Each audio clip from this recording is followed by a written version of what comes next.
How great would it be to get up close and personal with the beauty industry heroes we love and admire, and to ask them, how did you learn to do what you do?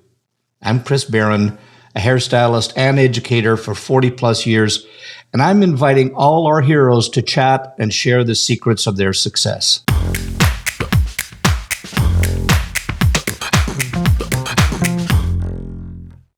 Have you ever met someone who, no matter what they talk about, changes you, makes you better than you were before? Welcome to Headcases, and the previous describes this episode's guest perfectly.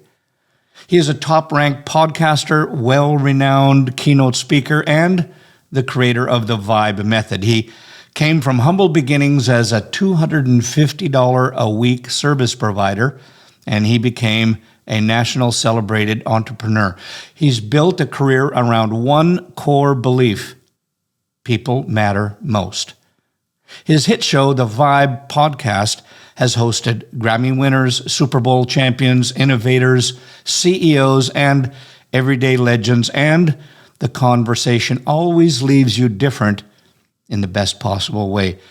He has the ability to blend soul, strategy, comedy, and conviction like nobody else. I'd describe him this way.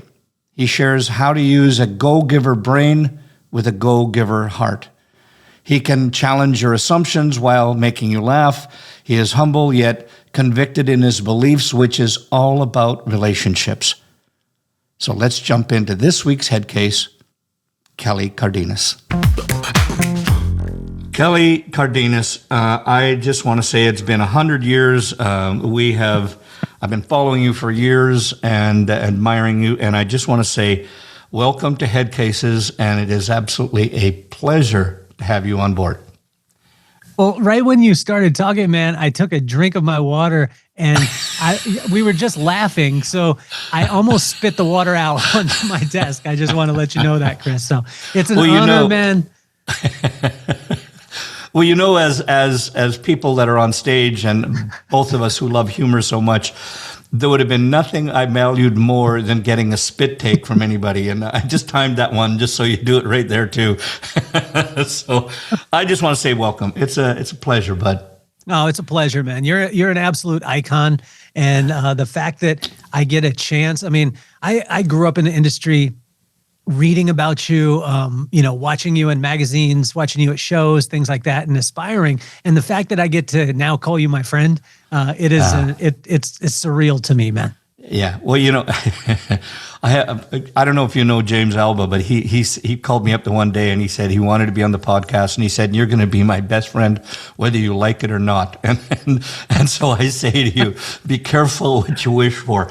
All of a sudden, I'll be camping out in your front door going, "Hey, can you spare a meal? I haven't eaten in a couple days. Could you put me up for the night? I'll take the couch." I appreciate you, man. You're incredible. Not only who you are as a person, but also what you've done for the industry, the example that you have. And it's incredible, man, because being a 19-year-old kid when I came into the business and, seeing the likes of yourself in Modern Salon and American Salon and things like that, it was so far off. And then when I got a chance to meet you, you helped me to realize that you were just a person that worked really, really hard and did all the things that most people weren't willing to do. And, that it made things possible to me. So I appreciate you, man. Well, thank you. I mean, I think that's probably one thing I did get from my grandmother, because she always said, each and every one of us are alike. We put our bras on one leg at a time. So, and I think you kind of hit the nail on the head right there, because just so people listening and watching right know that we had a conversation before, because as podcasters, we always want to know how can we best move the conversation along, et cetera. And some of them, like this one, are going to be very organic, and all we did was decide on our topic. And let's face it, your whole thing that you do, and I can't think of a better word than thing right now, is about vibe. And which is about relationships, what I want to get into and what we really want to talk about today. However, you kind of alluded to it a little bit, but I always think that it's so important that everybody knows, what what got you in? What's your hair story? What got you into it? Was it the draw? Did you always want to do it? Did somebody pull you into it? Was it by accident? Oh man, it was dog clippers and a double wide mobile home bathroom. That's what it was. Oh, but serious? Serious, man. Oh, so tell me about that. Well, my dad was we called it too cheap. He just said he didn't have any money. But he bought dog clippers because he thought that he shouldn't pay the dog groomer. He then turned it on, gave them to us and said, you need to shave the dog because I'm not paying for it. We tried to shave the dog, didn't realize that you have to chain the dog up before you shave it. So the dog ran away. We put the clippers up underneath the cabinet. And then years later, we were living in a double wide mobile home 40 miles outside of the town that we lived in. And my best friend, Will, who happens to be, half black and half white, and had hair that was different than mine, said, I need a haircut. And we happened to have those dog clippers underneath the cabinet. And but one of the guards had broken. So we were using duct tape. One of the my brother cut one side, passed it to me. I didn't see that the guard fell off. I ran the clippers up the side of his head, and it was bald, and bald fades weren't in at the time. And so we just shaved his head, a ring around it, and then it came off his head, about his temples, about 1.5 inches, and then went up. So he had this big brick of cheese on top of his head. And that's how we got into it, man. My brother, I said that I needed a haircut. My brother cut it. The other brother laughed at me while I was getting it cut. The one that laughed became a doctor, and the one that was cutting became an attorney. And then the kid who got the bad haircut became the hairdresser. Hairdresser. Oh, that's right. Well, so tell me a bit more now. So you went from that now, but give me a little bit about, so what prompted hair school? Did we go to an apprenticeship? How did you get started? And then I want to know how that led from there into you getting on stage. Well, it was all principles from my parents, right? So they always told me that they would always support me no matter what I did, as long as I did it to the best of my ability, never compared myself to anybody. That was the biggest thing. Yeah. And so when I was cutting hair in high school, because after those debacles that I told you about, I was the only guy on the basketball, football, and baseball team that had clippers. So I would just cut in the locker room. We wouldn't sweep. We'd run away. There'd be a pile of hair and new fresh haircuts, and we would think that our coaches wouldn't figure out who did it, right? Which is so stupid now that I think about it. But by the time I graduated from high school, I was cutting everybody's hair, and my mom just said, "Why don't you go to school for that?" I had no thought in my head to do this. I was going to go to community college, do all this stuff. But I remember going, and the person said, did the interview. They said it would be 8 hours a day for 5 days a week. I know for the people nowadays, they're like 8 hours a day, 5 days a week. That's slave labor. No, that was a regular work week for us. Yeah. I know nowadays it's like 15 hours and you're tired and you need balance. They said 8 hours a day, 5 days a week for 10 months. And I was like, you're crazy. That's another year of high school. You know what I'm saying? I'm not trying to do that. And I remember on the way home, Chris, I was spending a little bit of time with God, and and God asked me, like, what are you going to have to show for community college after 10 months? And I was like, I wouldn't even have 1 year done. And he said, what are you going to have if you went to 10 months of hair school or beauty school? And I said, well, I'll have a license. And he just said, that's it. And so that principle from my parents stepped in at that time and said, if you're going to do something, you have to do it to the best of your ability. Don't compare yourself to anybody. But so I went in headlong. So when I went in, I signed up. I was working in a garage, changing oil on cars. And I started reading like Vogue and Elle magazine and all these things, but I would put them inside of Popular Mechanics so all the mechanics wouldn't make fun of me while I was reading these magazines. And I ended up going to school there, and my parents always taught me too to seek after number one. So I just I've listened, to my instructors, things like that. I wasn't the best student. I just screwed off a lot. I made deals with my teachers, which I could tell you later. But I made deals with them, and I just literally focused in on, I just wanted to be the best that I possibly could and have the most fun. And what I realized that this business, literally, it just had to do with people, and I love people. Yeah. So that got me to, start in the business. And just before, I want to find about how you got into the stage? Because that's always, Yeah. I think one of the people, I always laugh when people say, I want to do what you do. And I went, be careful what you ask for. But that aside, I loved what your parents said to you. Don't compare yourself against anyone. And I think when we live, actually, you know, and I'm maybe speaking out of turn, I might upset some people by saying this, but I think particularly in our industry, whether it's in a salon, you're comparing yourself what you do against a top earner, or whether you're in a school comparing yourself somebody who might be excelling more than you do, or whether you're on stage and you're looking at other people around you and say, why can't I have and why don't I do what they do? I think that's so rampant in our industry, or maybe just in everybody's life. What a great motto to have from your parents, where they can say, don't compare yourself against anybody else. Yeah. Well, they included something too, Chris, which was not even yourself, because you'll mar the memory or the blessing that came yesterday. Because a lot of people are like, I only compare myself to myself yesterday, and I just gotta, you know. And my parents have always told me, like, everything's perfect. Everything's perfect every single time. So when I would come off a stage, or I would do a bad haircut when I first started off, because I was horrible. When I would do a bad color or a bad haircut, everything was perfect. And then, do you still learn from it? Yes. Can you get better? Yes. But just let that memory be perfect. Yeah. But I do want to say, you know, it's a fine line, right? The comparison part, because we can use things to be able to keep score and see what's possible. Like with you know, looking at you in American Salon and Modern Salon and seeing you on stage, you know, from literally, like, you didn't know that I was watching you, Chris, but watching you helped me to see what was possible. So it wasn't a comparison, but it was seeing that, hey, Chris can do that. Chris breathes the same air that I do. He probably doesn't eat the same chocolate because he's from Canada and he has better chocolate.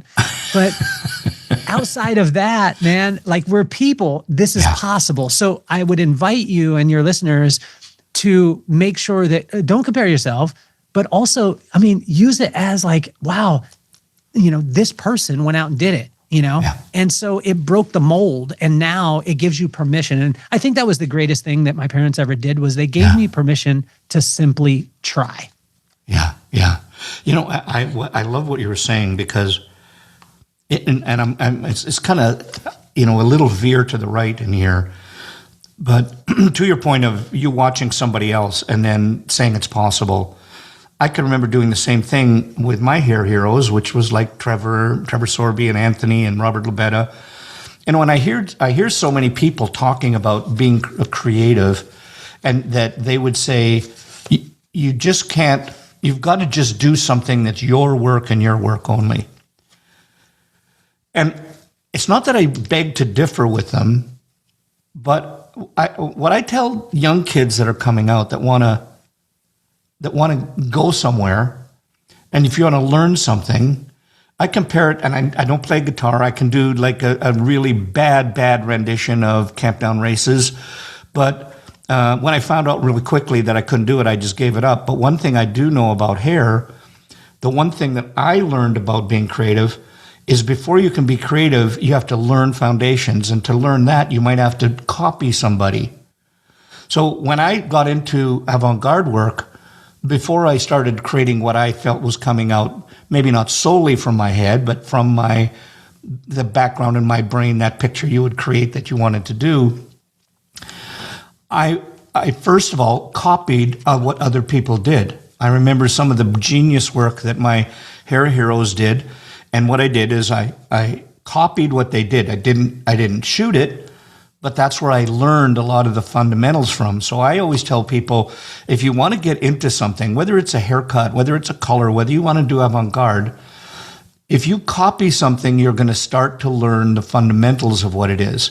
Then you can spin it. Then you can turn it around and add your twist to it. Or you can use that image, that feeling, that vibe that you got. And I remember Michael Cole just saying one day that if you think of the American Indians, they just call it quiet mind. That if you want to think of something different, You just quiet your mind down. Otherwise, you're just coming up with old thoughts. And I remembered that, and that's to that point. You first have to get those images. You have to know how to cut the bang. You know, how to make a coil or whatever in avant-garde work. You have to know how to do that blow dry. But once you know that, that's if you quiet your mind down, that's where the true creativity comes from. Yeah, that's why you're the genius, man. I mean, I tell you, if they just soundbite that, like a kid, you know, whether it be a kid in school, a salon owner, a stylist, a manager, wherever you're at in your business, if you just clip out the genius that you talk about, Chris, it would, I mean, it literally is a blueprint, you know? Yeah. And we didn't have this growing up. We didn't have podcasts growing up. Yeah. We had cassettes, you know what I'm saying? Like we had a cassette tape that you had to rewind, but if they, and what I would suggest is you guys clip that part out for social and just have that, you know, I just think that's genius. You're a genius, man. You know, like I got this big fat German head anyway, so you got to be careful or it's going to get bigger. But I want to talk more about, you and I had a conversation just the other day about relationships. Yeah. And I think that is one of the genius parts of what you do. You have this amazing idea and just as we talked about in our intro, you not only speak to hairdressers and our beauty industry, but you do Fortune 500 companies and people that have nothing to do with the hair industry. But what you bring to them is everything is about relationships, and I loved the conversation with that yesterday. So can you give us, just to start the flow, a little bit of when you talk about the vibe, when I first saw that was kind of your, you know, I'm going to say overarching theme, your umbrella that you had everything under. Yeah. I just went, what a great moniker, simply because of A, who you are, B, what you look like, because you got this great vibe.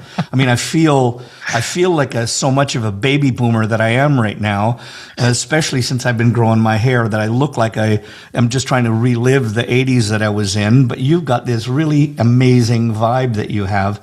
So tell us a little bit about where this feeling of relationships and how that helps to change not only our industry, but others. Well, I think it wraps everything into it, right? So even the vibe itself, my first book that I wrote was called The 6 Indicators for Business and Life. Way too long of a title. And if you're learning something, don't do a book that has that long of a title. But what it was culture, vibe, process and procedure, which was systems, productivity, innovation, and the ability to adapt immediately.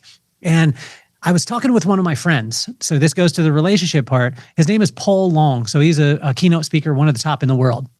And when I was talking with him, he said, he said to me, he's like, you are a vibe. And I was like, wait a second, what do you mean? And he went into it and he talked about it. And I said, did you realize that was the second chapter of my book? And he said, no, I haven't read the book, but you are a vibe. And I was like, oh, thank you so much. And he's like, I think that should be something that you lean into. And so I just listened to him and I named my next book, The Vibe, and that's the one. So what I realized was that culture, the process and procedure, which was your systems, which was just a list of your screw-ups, the productivity, innovation, and your ability to adapt immediately all had to be powered by the vibe. And the vibe, when I realized, Chris, that the vibe was not the energy, that I brought into the room, that it was simply the way that people felt when I left, that switched and changed the paradigm for me. Yeah. And that is the vibe. Like, people don't care about your leadership style. Your systems will never work. And your culture is irrelevant if the vibe is off. You see, there's 100,000 different types of leadership. There's all different types of systems, all different types of cultures. You could choose any of them. Any of them will work if your people feel good about it. And how can they feel good about it? By aligning their heart, their mind, and their skills. And when we can do that, you create an irresistible vibe. All of that, I tell you, is based around relationships. So everything, like you complimented me on the neon sign in the back. That's a gift from my brother-in-law. My ring that I'm wearing on my pinky, I always wanted to wear a pinky ring. That's my 10-year anniversary from my wife. My chain is from a relationship, a kid that worked with me.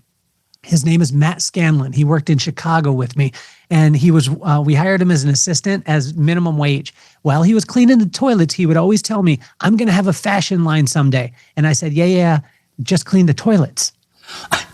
He said, but I'm going to have a fashion line and I'm going to have my own boutique on Melrose Avenue someday and I'm going to be a fashion designer. I said, yeah, whatever, clean the back room. Years later, he created that fashion brand called Exoterics. I'm wearing the chain right now. So I'm not wearing a chain, I'm wearing his dream and what's possible in life. The chain that I'm wearing, the second chain that I'm wearing, right? This one came from a person, and you and I had this conversation. How did I start speaking outside the industry? There was a woman named Andrea. She had a husband named Travis. He happened to be one of the top jewelry designers that worked with Rob Dyrdek and Big Black, and he was in the audience.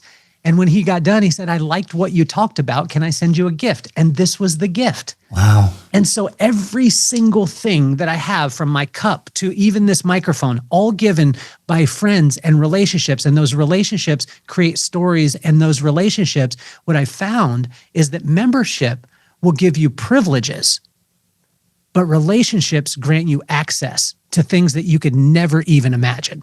Yeah. Yeah, well, like when you said yesterday, we were talking, and you talked about relationships. Can you talk to the story about how that got you into speaking at the prison system? And that is going to seem like a really odd segue for people. Hey, here's a guy who public speaking doesn't, and hey, he's been to prison. So you weren't a resident. You were there to speak. So tell the story about how that happened just by relationships and how difficult that was for other people to get. Well, the first thing is, the precursor to it is, the hardest place for a keynote speaker to go into is to get into the prison system. Well, it's actually to get into it. It's just really hard to speak at it. Exactly. You got that right. And that's a place that I never want to go to, but it's a place that I want to, I think, bring a ministry to.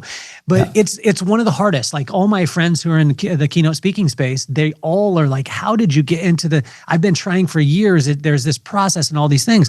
But for me, Chris, what was amazing, there was a girl named Kristen. Her name is Kristen Griffey. I moved in to a house from the double-wide mobile home that I talked about, 40 miles away from our high school. We got to move into town. And I was so excited to move into town, but I got even more excited because there was a cute girl who lived across the street. And I ended up meeting her. Her name is Kristen. We became friends. She's like 2 years younger than me. She went to the rival high school called Lompoc High School, which I don't talk about. But I went to Cabrillo, which is the #1 school. Let's reemphasize that. Cabrillo was the number one school. In Lompoc, I don't know about that. They were blue and white. They were the Braves. But Kristen and I stayed friends. We stayed friends throughout. And it was a principle that my pops taught me. He said, you never know where someone's going or where they're from. You never know where they're going. You never know where you'll meet up with them again. So make a friend out of everyone. So I had heard that my whole entire life. So we just collected friends all over the place.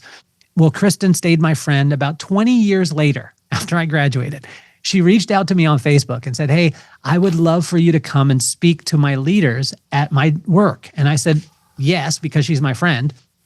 And then I responded, by the way, where do you work? And she said, oh, I'm the assistant, warden at the only Supermax prison in the country. And I was like, what? And so this is where they keep El Chapo, right? So not only the federal penitentiary system is hard to get into, but to get into the only Supermax prison in the country is even tougher. But she said, she asked me to come and speak to her leaders. I said, and I was just being, kind of silly. I'm a kid who I think that anything is possible. That's what my parents taught me. So I just said, the only way that I'll speak to your leaders, and I said this, Chris, is if you allow me to speak to the inmates. And she was like, okay, I'll make it happen.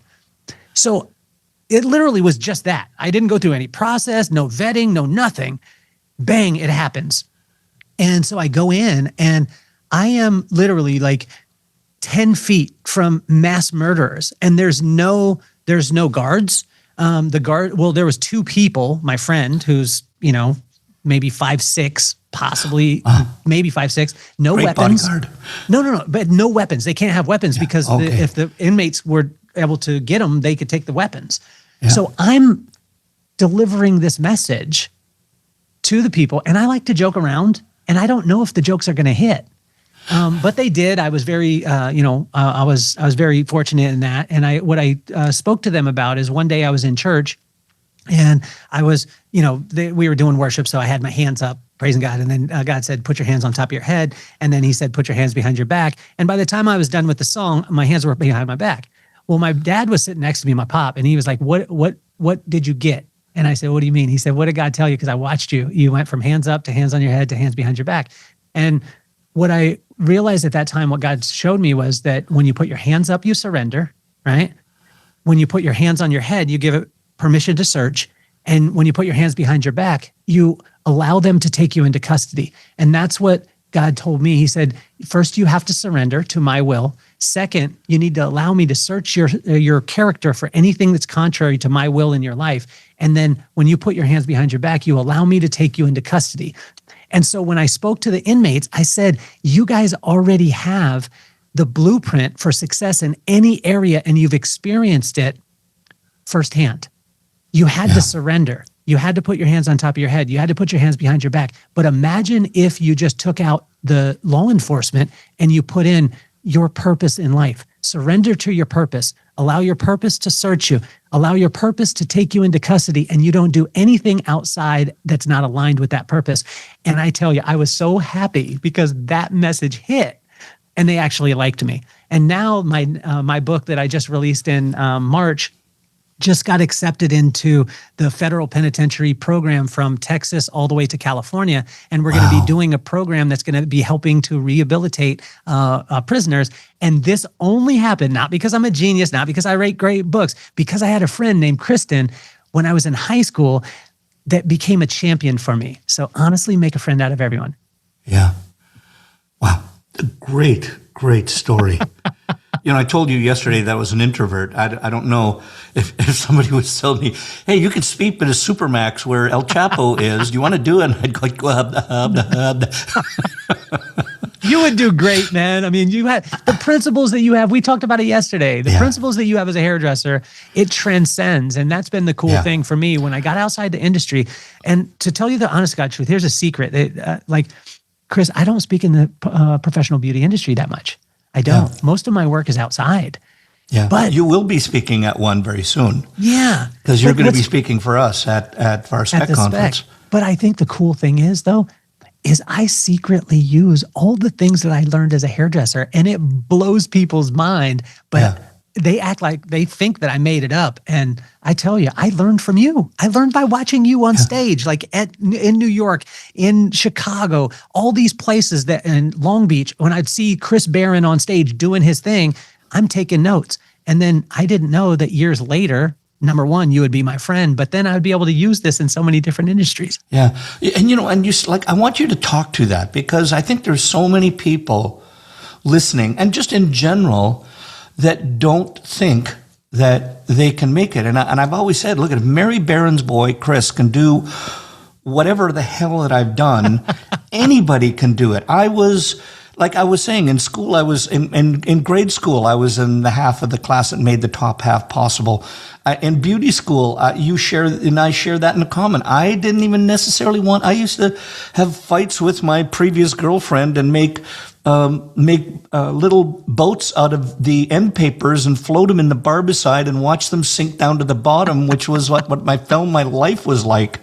But I think that if you could just talk to that for a second, just in when people can have whatever they want, just give us your take on that. Like, Kelly did it. You had great upbringing, and not all of us have had great upbringing, but still, you spoke to an enlightened Supermax prisoners to hopefully move forward. What would you say? What would you say to the kids out there that are saying right now that, but you're Kelly Cardenas, Chris is Chris. How the heck can I ever do what it is? Well, I think if you go back and you scrub back, you wouldn't be able to rewind the podcast. But if you scrub back, you'll realize that it was a message that God gave me that I was able to give to the people. And so when you spend time, when you spend time with God, I was telling you that yesterday. I spent time with God this morning, and He's going to lead you, right? He's going to lead you in this. He gave you the skills, but I don't believe that you could be anything that you want to be. You could be anything that you're purposed to do and you're willing to work for. Yeah. And so how do we find that purpose? Simply just identify your gifts. Like identify your gifts, then go give them away to every single person that you possibly can. And when that happens, what you'll find is that doors will open that you can imagine. My parents gave me 4 principles. Very simple, super, super simple. But I heard this every single day of my life, but I didn't understand it until my mom was gone. And then I didn't understand it until my dad was gone. So my mom passed away 7 years ago, my dad about 4 years ago. Yeah, I'm sorry to hear that. Oh, no, don't be sorry. You didn't do it. And they're in a lot better place than we are, man. They're dancing on streets of gold. I'm sorry for the emotion that we all have to go through in that. No, I understand. I'm just saying, like, they're dancing on streets of gold with sweet baby Jesus with wings. You know what I'm saying? Like, so my mom, she would scratch my back every day and she would say, "You're awesome." This is how I'd wake up every day. "You're awesome." And then she would say, "You're beautiful." And then she would say, "You can do anything that you put your mind to." But I didn't realize what she was actually saying. I would actually get annoyed because I'd be like, "Yeah, Mom, you told me that yesterday. Yeah, Mom, you told me that this morning," when she would tell me when I was going to bed. When she passed away, I realized what she meant. When she said, "You're awesome," what she was saying is separate yourself from your accomplishments. So an A didn't make me awesome in my mom's eyes because I got a lot of D's, right? So when I would get a C or a D, she would separate that and she would say, like, it wasn't because you scored the touchdown or, hit the 3-pointer or, I played a lot of sports growing up. Any of those. It was simply because you're Kelly. And the second one was you're beautiful. And she said, don't compare yourself to anyone. We talked about that earlier, including yourself. Just be. Like, there's one word, and I'll tell you it later, that she gave me that was literally like a key that unlocked every single door in life. And it was just one word. We'll talk about it later. But then she, her last one that said, you can do anything that you put your mind to. But here was the caveat, and I learned this after she passed away. But just because you can do it doesn't make it your purpose and doesn't make it right for you. And this is where I think a lot of times we get challenged, right? Because there's so much information. It's like, oh, could I become an influencer and, make TikTok videos for the rest of my life? Yes. Is it your purpose though? Is it what God designed you to do? Could you do it? Could you get good at it? You could get good at anything. Seriously. Like if you try at it hard enough, I mean, you're going to suck for a long time, but just try it and you'll get better at it. Then my pops was a little simpler. He didn't give me 3. He just gave me 1. He always told me every morning and every night and throughout the day, he would say, "Boy," he would talk like, "Boy, you're the greatest." And then when my mom died, it changed a little bit because I was on the phone with him and I would talk to him every single morning. And I would try and call him earlier than he would call me. It was a little game that we had. So if I called him at 6:15 in the morning, I would be like, "Oh yeah, what are you slacking today, Pop? I've been up for 6 hours. What have you been doing?" And then he would call me at 6 o'clock the next morning and he'd be like, "Man, I've been up for like 7 hours, just slipping." And then it was just this constant, back and forth, right? And Pops was amazing. So, but he would always say, "Boy, you're the greatest." And I remember when my mom passed away, they were married for 50 years and I could hear his heartbeat almost on the phone.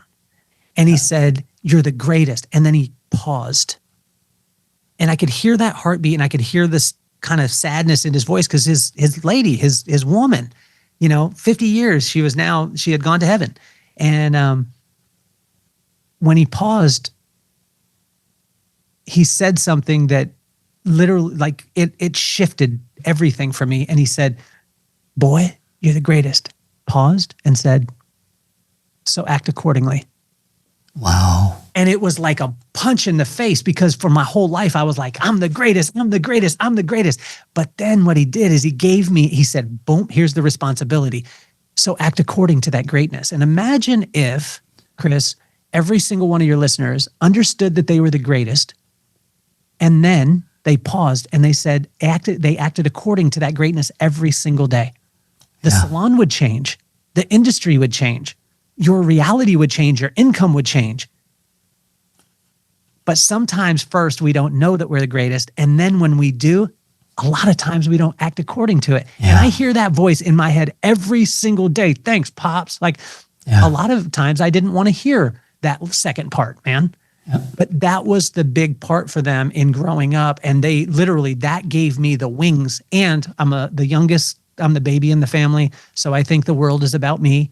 And I think honestly, like I live in my worst possible scenario already. So me trying and failing, I already have the worst possible scenario. Like yesterday, I have my favorite group of all time is called De La Soul. And since '89, I've been a fan. Yesterday, I sent out a video. Actually, I did 2 posts, and then I sent videos to Maceo, DJ Maceo, and Pasta Noose, because those are the 2 living members of De La Soul still. And I sent out messages to them. Hey, just want to let you know, I've been rocking with you since '89. You're the soundtrack of my life. I appreciate you. This is a video that I'm selfieing. I appreciate you. I'd love to have you on the podcast. You're the #1 people that I want on my podcast. And it's going to be great to hear from you. Peace, love, and soul. And some people are like, what if they don't answer? I already live in that reality. They're already not my friends. Yeah, so, yeah. That's the worst possible thing. So my parents giving me the permission that way, I think was the best. I bet we have something in common. I have this love-hate relationship. I hate paying for something that I'm not using. I hate working in a small, cramped box. Yet, I love working in a cool salon that impresses my clients, and I love the culture and synergy of a team while enjoying the freedom of being my own boss. You too? What if all that was available to you at the salon you rent from? Meet Artist on Go, a game-changing way to rent salon space. With Artist on Go, you only pay for the time you're behind the chair. You can choose a salon that fits your vibe, location, and amenities. With Artist on Go, you're a part of a stylist community, not hustling alone. Plus, you get to enjoy perks like clean towels and back bar supplies. Check out Artist on Go, built for stylists serious about their clients and growing their brand without the hassles of managing a space. Here's the kicker. You can save more than 50% on your rent. To find out more, go to bit.ly/artistongocb. That's bit.ly/artistongocb. That was a mouthful. And that's why you get to grace Fortune 500 companies and speak to them, because I never realized how many parallels that you and I have. And I'm gonna talk to, like, your pops and your mom gave you that stuff, and I've had some great teachers for me, and I remember when my eyes were open to personal development, which I know you talk on too. And was Blair Singer that really opened up my eyes. But it's how big are you when you're walking into a room, not your ego, not it's just about how big are you. And he used to do this exercise with people, and they'd say, how big are you? And you had to stand on a chair, and you'd have to stand up, and you'd say, I'm as big as the room. And he said, is that all? And then you'd have to go, well, I'm bigger than the state. And he would do this exercise with you, and he did it every morning with his son. He said, how big are you? And his son, whatever he was at that time, he was, I guess, 11 years old, and he walked in the room. I remember telling him the story about how he'd walk in, and I says, I'm bigger than the universe. And I think that, look, when you can put that into people's mind, it's not about me, look at how big I am, look at how important I am, but just when can you fill a room? When if you're having a one-on-one conversation, or if you're walking into a room, do you fill the room with your vibe, your energy? And I loved what you were talking about when God was speaking to you. And I one of my other coaches now, Jason Everett, always talks about, and he's obviously very much churchgoer himself, and he says, whether it's God that you listen to or the universe, it's always, I've always believed in purpose. And we were having talk, and I'm getting at that age where where we have to start thinking about the R word. I still can't say it, but the one that it happens that some people do after work, and it starts with R and ends with retirement. I can't say the whole word together. And somebody asked me about it. Well, it says, why couldn't you do it? And I says, well, I always have to have a purpose. I've got to be able to find something that I need. And maybe it's selfish. Maybe it's just selfish on my part that I need to feel needed or validated or whatever. You and I talked about that yesterday. But I think that if people could just understand how big they are, and if they could understand that they have a purpose, and if they understand whether it's your God or whether it's your universe or whatever it is, that the universe abhors a vacuum. So if you don't give stuff away, you said give it all away earlier. Mm-hmm. And I'd say to other people, if you go to a class, if you learn something for somebody and you had to pay for it, give it away for free. Because if you don't give it away, your mind will get stuck on that and it will never give you another idea, another thought, another new influence. Mm-hmm. So if you give stuff away, it leaves an empty, in other words, I have an idea on how to do a haircut. And I can either say, this is my haircut, I'm going to hold on to it, I'm never going to tell anybody how I do it. You're going to get so engrossed with only having that's all you'll become consumed with, and you don't have room for another thought. But if you give it away, it frees that space up in your brain, in your universe. Universe abhors a vacuum and will pour other ideas into your brain. So that's the biggest thing that I've learned along the way is just if you learn something, give it away, even if it's giving it away for free. Yeah. That's massive, man. See, again, you should just clip that out. That's perfect right there. Every kid that's coming into the business, every person who's been in the business for 10 years, 20 years, and salon owner, anybody that listens to your podcast, which is the whole industry, they should clip those things out and literally listen to Chris every day. Like it just makes life so much easier. Yeah. Listen, if I ever have a down day, I'm just going to come back and listen to this podcast myself. If you could call my wife up every once in a while and just say a couple of things and listen to Chris, That's what I'm saying. I mean, those kind of things. But this was the message yesterday, right? And I think I told you this was, the message, when I spent time with God yesterday was listen and pay attention. But the part that's in listen is that you have to seek to be able to listen. So whatever you're seeking, you will hear. Yeah. But just because you hear it and you listen to it doesn't mean that you apply it. You have to pay attention, meaning that you have to exchange something of value that you have, whether it be your time or your money or your energy, to actually apply that thing. And when you start paying attention to things that Chris says, when you start paying attention to those things, meaning that you sacrifice and you put in and you have skin in the game, not only just listening to his words, but applying them. And then what I would do with Chris is I would bring him back. After I listened to his podcast, Chris, I would bring back what you said, and then I would apply it, and then I'd bring you back the results. And you know what you would do, Chris? Every single day, you would actually start reaching out to me, asking me if you could mentor me. Yeah. Because I sought you, I listened to you, I paid attention, I applied it, brought it back. That is the key. If you want any mentor, if you want a mentor like Chris, because Chris is a wealth of wisdom, but also he gets honored, like you get honored when someone brings back and says, hey, Chris, that haircut that you showed me on Instagram, I did it and I made $1,000 more this last month and I was more efficient. Now you're going to actually seek out that person because that's the person who paid attention, listened and paid attention. So that was the message yesterday. Yeah. And you know what I'm loving that you're doing is, first of all, I'm blushing. But the second part that I really want to hear, because I'm going to go back to what your dad said to you. When you put your hands in the air, when you put them on the top of your head, when you put them behind your back, he said to you one critical thing. He says, what did that mean to you? What did you take away out of that? And I think that's the key part, is that when people do that, and they get something from it, they've got to ask themselves, what did it mean to them? What's their true takeaway? Yeah. And I think that's the brilliant part in this. And I want to also say there whatever Kelly said in there, that you can exchange the word Chris with Kelly, because that has that same vibe, that same feeling. Well, I do it, Chris, and I just did it. I'll tell you this. There's a guy that lives in my neighborhood. His name is George. And George, if you're listening, I'm going to send you this clip so you'll listen. George is an incredible human being. One of the very first in data processing, like literally in the 80s, he started in data processing. And so he was on the forefront of it, created an amazing consulting company that was wrapped around that. Very successful guy. Has since, moved on to doing whatever he wants to do because he was so successful.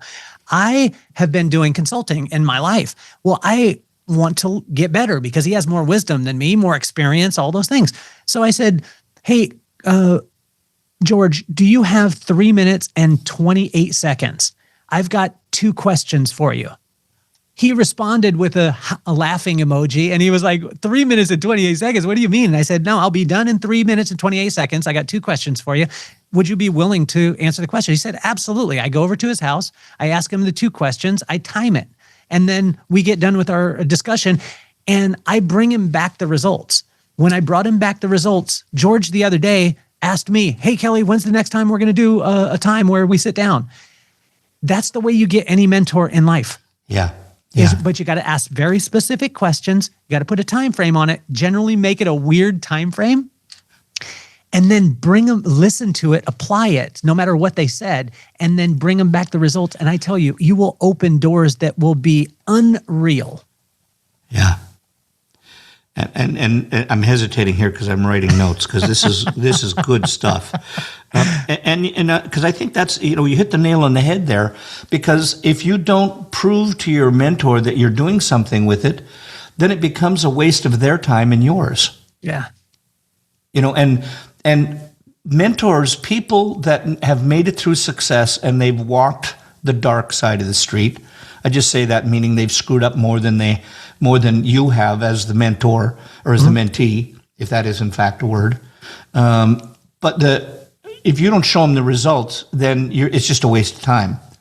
So, I find that most people in the industry, if they walked up to you and said, hey, can I have 3 minutes, 28 seconds of your life? They'd give you that and more. But the fact that you went, I'm going to be so specific and I respect your time so much, I'm setting a timer. Yeah. Well, and also too, make sure that you have a certain amount of questions, and they're very specific questions.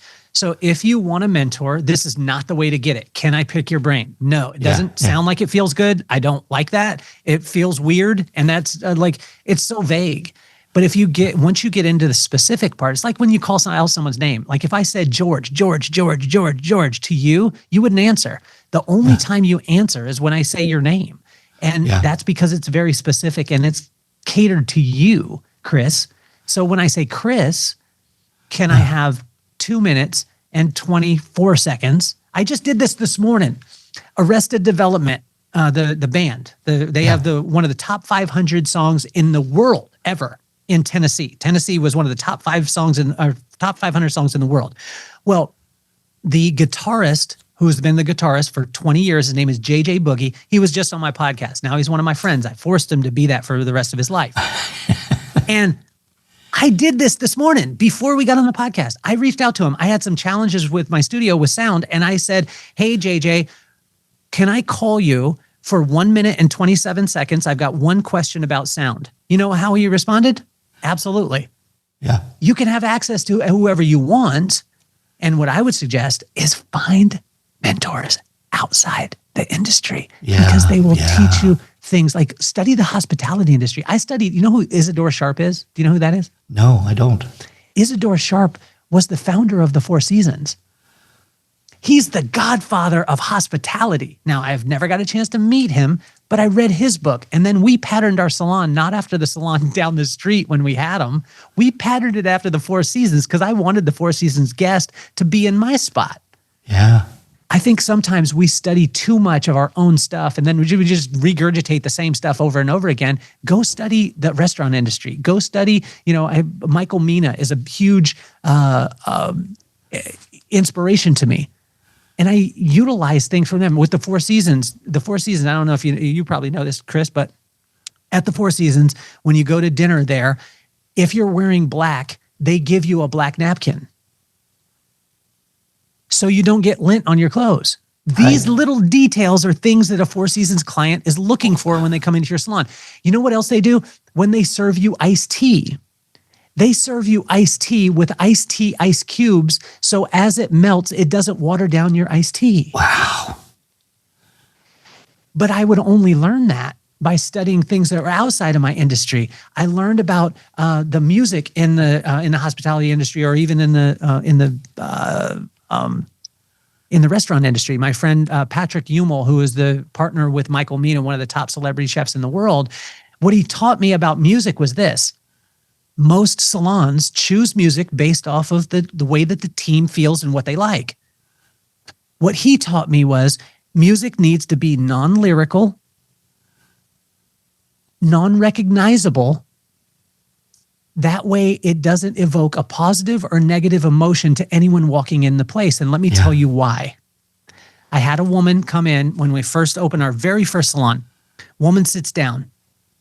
Our radio goes, or our 6-disc CD changer, that's how long ago it was, it goes out. So the only thing that I have at the time is Apple Radio. This is way back in the day. Yeah. I chose a Christian station because you can't get offended by a Christian station. There's not going to be cuss words. You could just, you're okay. So I walk back, the lady's getting her hair done, and she hears this song. She's like, oh my gosh, this is me and my son's song. And I said, oh wow, that's so cool, right? I turn around, I turn back to her. She's dead crying, gushing, like ugly crying. And I said, is everything okay? And she said, yeah, it's just the song. And I said, oh, you just said that was your son's song. And she said, he died yesterday. So I want you to understand that the details inside the salon, that a lot of times we're arguing with the next stylist. I like country, I like hip hop, I like EDM. It doesn't matter. That music should be non-recognizable. It should be non-lyrical, or it should be foreign, where a person only hears it in your place and it becomes in the background and it evokes no emotion at all. Yeah. But we can only learn that when we start to step outside of what we do and we start to glean from the friends that we have. Does that make sense? That's why you're such a genius. Like, you're bringing education. I watch your Instagram. Your Instagram relates things to, you relate here to other things. Sometimes we get so focused in and we just go inside of our own bubble. But honestly, like, all of your clients that sit in your chair, they all go to restaurants. They go to Four Seasons. They go to Ritz-Carlton. And if you don't know how to service them at the same level, they're going to find someone who does. Yeah. It's, it's really, and it's even getting so much more than just, well, I guess it all entails it. There's this big buzzword that's going around our industry right now about a positive experience. And I think that's that's all part of the game, isn't it? Yeah. It's how can you make it more positive or, well, Isidore Sharp said this. He said, I give my employees an unlimited budget to make people happy. Wow. And here was the thing that blew me away. He said, from the porter to the front desk person to the manager, they all have the authority to completely comp the stay and do whatever they see as fit to make sure that client is happy. Yeah. And a lot of people pushed back on him and said, well, that's going to mean that people are going to give the stuff away for free. No, they valued it.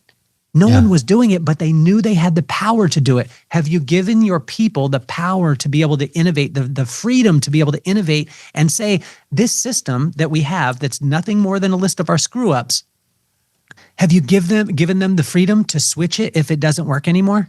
And if you haven't, then your culture is not alive. And if your culture is dead, it's just a bunch of, words on a placard. And that's where most people fail inside their cultures, is because they say, no, it's a list of these rules. No. It's got to be living, breathing, and it's got to be constantly evolving.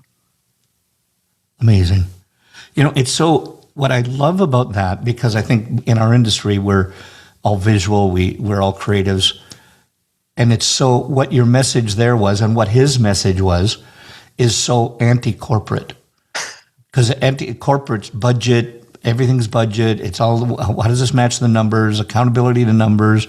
Everything's got to meet and match the numbers. I'm sure they, if it wasn't working, then they'd shift quickly. But the fact that people aren't taking them up on the freebies because the people are empowered and have that autonomy to do things, I think that's the critical part in there. Absolutely. Wow. And I think, as it goes to understand your productivity though, like that's a big thing. We go back to relationships, right? So I did this. I have a friend who I went to high school with, and him and his wife created a company called Tiny Prints. It's like Shutterfly, but they sold it to Shutterfly for like $350 million. Well, he's a very successful guy, poor them. right? Yeah, he's a very successful. I mean, I think it was more than that or less than that, whatever it is. I'm not going to tell you his name, but because he doesn't like his name to be out there. But he did, and then there was another guy. His name is Luke Jacobellis, who happened to be the president of Paul Mitchell. And so I sent out the exact same text to both of them. And it said, I've got to the point in my business where my profit margin, I've capped it out, but I want to know more. I want to know more about financials. I want to know more about my P&Ls. I want to understand a better profit margin and grow my business at a higher level. And both of you have. So I wrote this text out. Would you be open to mentoring me in that arena? I wasn't as specific, but I sent the text out to both of them. Only one person responded, and it was Luke Jacobellis, who happened to be the president of Paul Mitchell and took Paul Mitchell from a couple of $1 million a year to over multi-billions a year. Okay, so he has a little bit of background. Yeah. He responded within 15 minutes. He said, absolutely, just send me your numbers and we'll send me your numbers every quarter and we'll go over your numbers. And I was like, holy crap, like this just happened, right?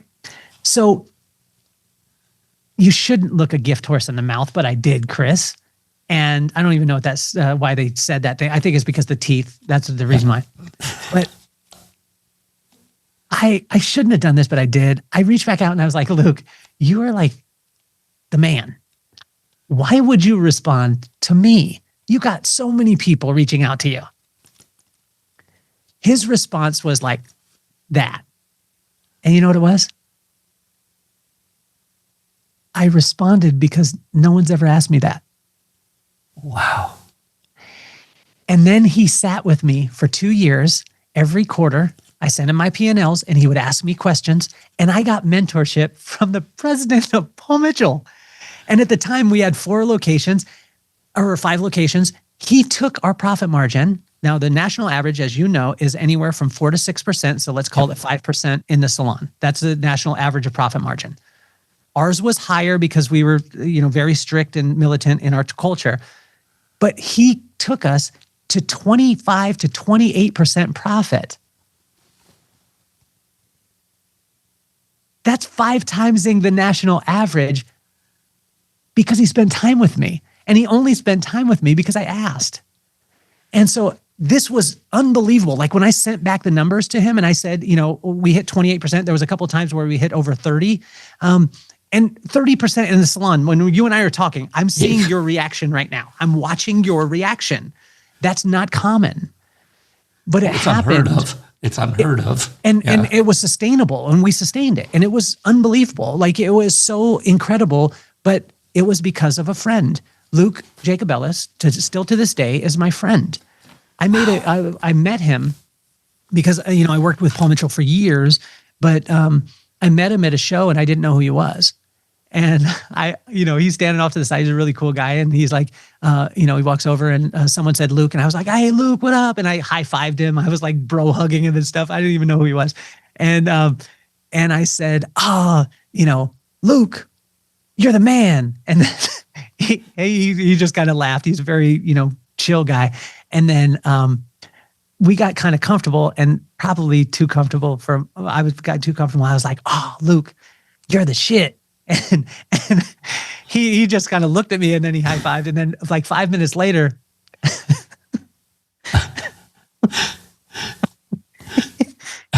he turns to me and he's like, remember, Kelly? I got the shits. And I was like, no, that's not what I said, Luke. Yeah, I said, you're the shit. So it was that connection point, right? And this is when I was a little kid. I mean, I was probably 25 years old. I was in New York. It was at IBS. And that's the interaction. But we stayed friends throughout. And then years later, when after I left a Robert Cromean salon and I started my own company, then I asked him this. And he takes my company to 28 or 25 to 28% profit across 5 locations consistently. And he does it simply by asking me questions. But I only had access because of a relationship. Yeah. Membership gets you privileges. Relationships grant you access. Yeah. Yeah. That I love that. Membership gives you privileges. Membership gives you access. No, privileges. Privileges. Yeah. And relationships grant you access. Relationships grant you access. I love that. Yeah. Well, and I think we just did like almost a complete cycle right there from talking at the beginning to right now. Yeah. And Kelly, this has been, it's been just a joy. We have to have more of these. I want to have you back in again. And that aside, even if that never happens, if something happens to me tomorrow and I never get to do this again, you and I are going to connect and just spend an evening together having some shits and giggles. So I just want to very quickly go through a rapid fire that we have at the end of this. Just real quick, first thing that comes to your brain. Chris, before you do it, can I tell you something? Because you asked me about the stage stuff. It was again, that was relationship. So I was in beauty school. There was a woman who I used to just ask her questions all the time, and she was an administrator. She showed me a picture of a blonde-headed woman. She said, "If you do anything in your career, follow this woman." She showed me the picture. I didn't know who the woman was. I went to the Long Beach Hair Show because I won a contest to be able to go. I searched out the woman because she told me to do it.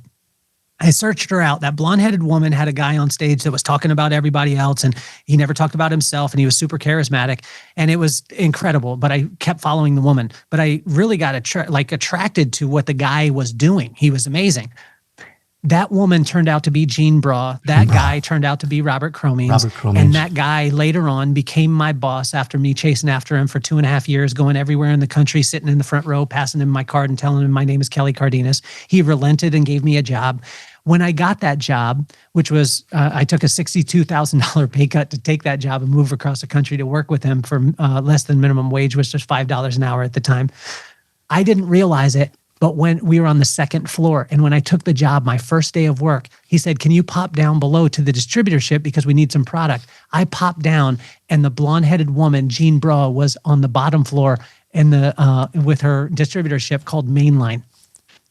So I was then working for the guy that worked with the woman, and then the woman was right below. And we gained a relationship over time with Jean. Now Jean is Grandma Jean to my kids. And for those of you who don't know, Jean Bra was the muse for Paul Mitchell. Paul Mitchell was the artistic director for Vidal Sassoon. So it went Vidal, it went Paul Mitchell, then it went Jean Bra, then it went Robert Cromines, and then I became Robert Cromines' guy. So, and that was all just relationship. So, and it was listening to a mentor. My mentor was that administrator. Had she not showed me that picture, it wouldn't have, my life wouldn't have gone the way. So, it's those little things over and over again. You never know where someone's from. You never know where they're going, and you never know where you're going to meet up with them again.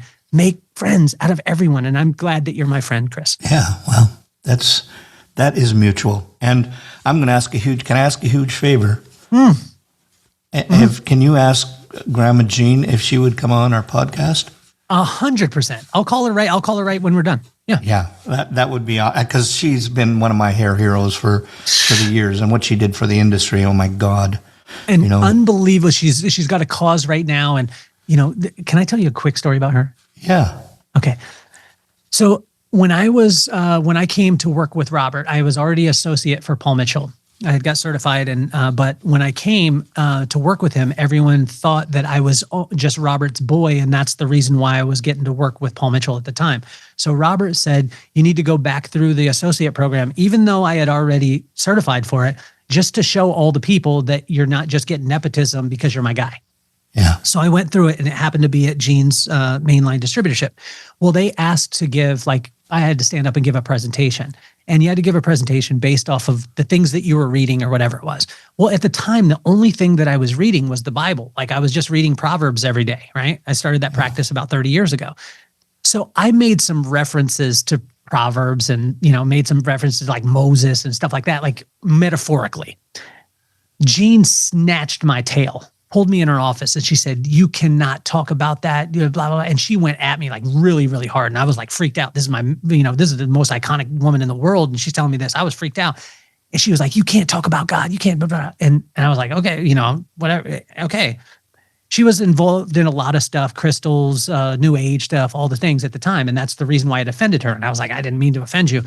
About 5 years later, we're at the House of Blues at downtown Disney, and we're doing a hair show. She's there. she pulls me outside, and I was like, damn, I'm going to get in trouble again. She pulled me outside and she said, I just want to let you know that I want to apologize to you. I have recently given my heart to the Lord.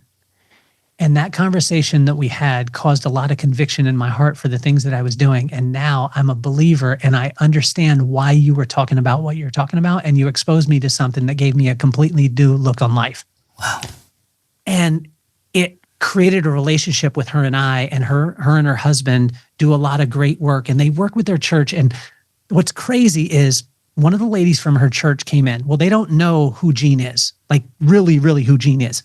And I asked the woman who went to her church, I said, do you know who Jean is? And she's like, yeah, Jean's so nice. She's so nice. I said, no, do you know who she is?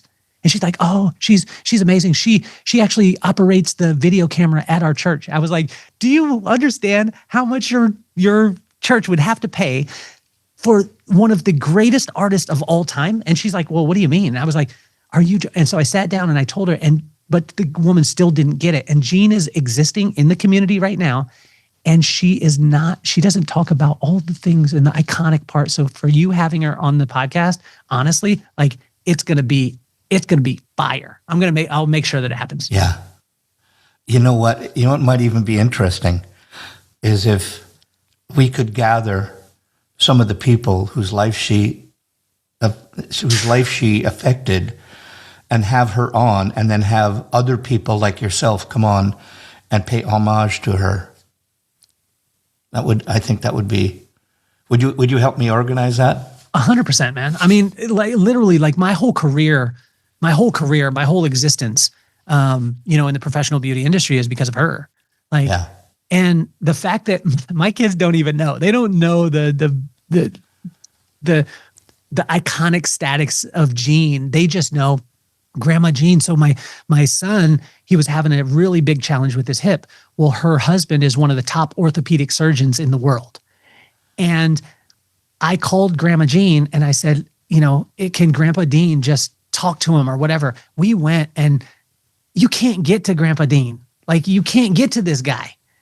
But Grandma Jean and Grandpa Dean said, come over the house. And my son sat on the couch and he worked with his hip and he helped him to understand like where it was coming from. And this has come from one of the top orthopedic surgeons in the world. But again, it goes back to relationship. You don't have access to that stuff. Like, I mean, nobody does. Like, he's retired. He doesn't do that anymore. And to have access to him while he was working, he's one of the top in the world at that. Wow. You know what I'm saying? So yeah. I tell you, like, relationship, like the connection points. I mean, the only reason why I'm coming to Spec, do you know that? Do you know why I'm coming? Why is that? I believe her name is Jessica. I could be wrong on this. I believe her name is Jessica. Jessica went to school in Provo.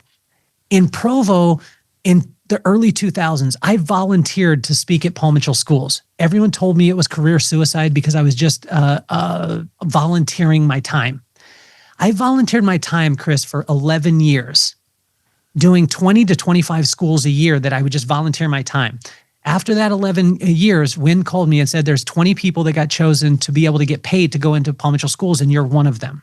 And then people started calling me after that and asking, like, how can you get into Paul Mitchell schools and teach? And I said, well, you got to start, 11 years ago and go to 25. They were like, no, I'm not talking about volunteering. I'm talking about getting paid. Well, when I did that early on, volunteered, went up to Provo, there was a little girl who was going to beauty school. That girl enjoyed the message. That girl, about 2 years ago, got hired with Spec. When Spec was looking for a keynote speaker, she said, I know the guy. Yeah. We hadn't talked in 25 years.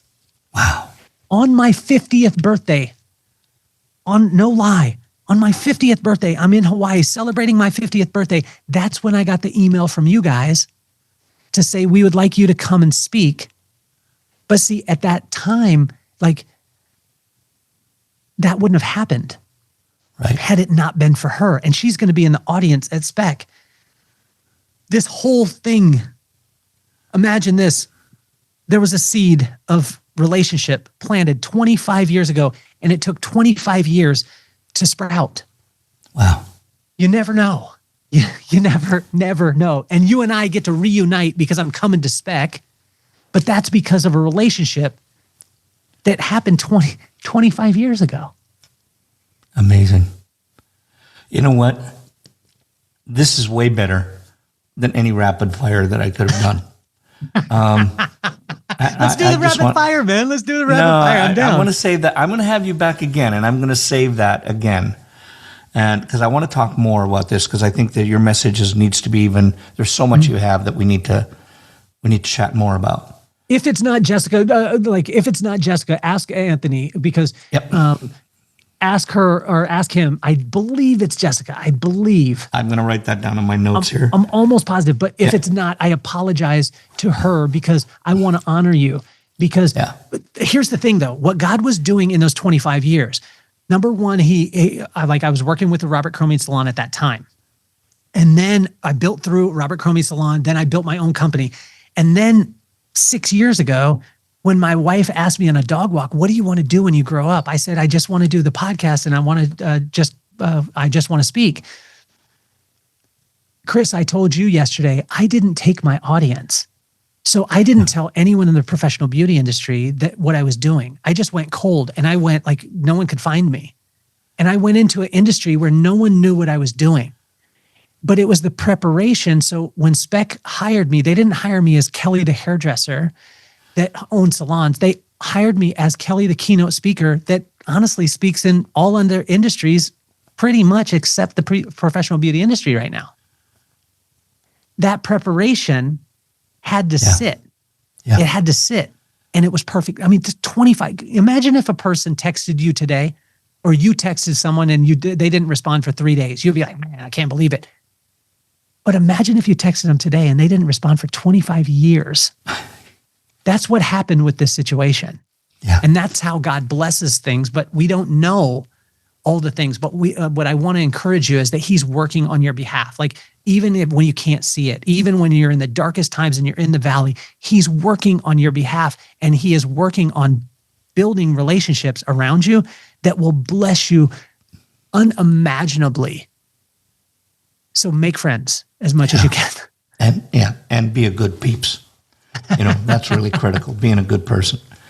And speaking of good persons, Kelly, you have acquired not only a new friend, but a new best friend. And I want to spend more time with you. But what's so important right now is just from everything that you shared of, how important that was to everybody else. And I just, from the bottom of my heart, just want to say thank you. It was a blessing to have you on here, and the people that are going to listen and watch this are going to be blessed just from your message. And I want to say thank you from the bottom of my heart. You got it, man. Thank you so much. Absolute pleasure. And we will connect. And you're going to help me organize that with Gene. Absolutely. All right. Take care, brother.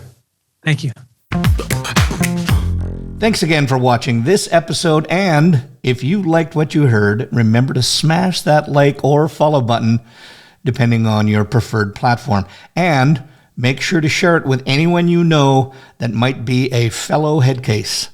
Headcases is produced by Cut Action Media with Marjorie Phillips doing the planning parts, Lee Baran on the video bits, and Adrian Taverner mixing the audio jazz.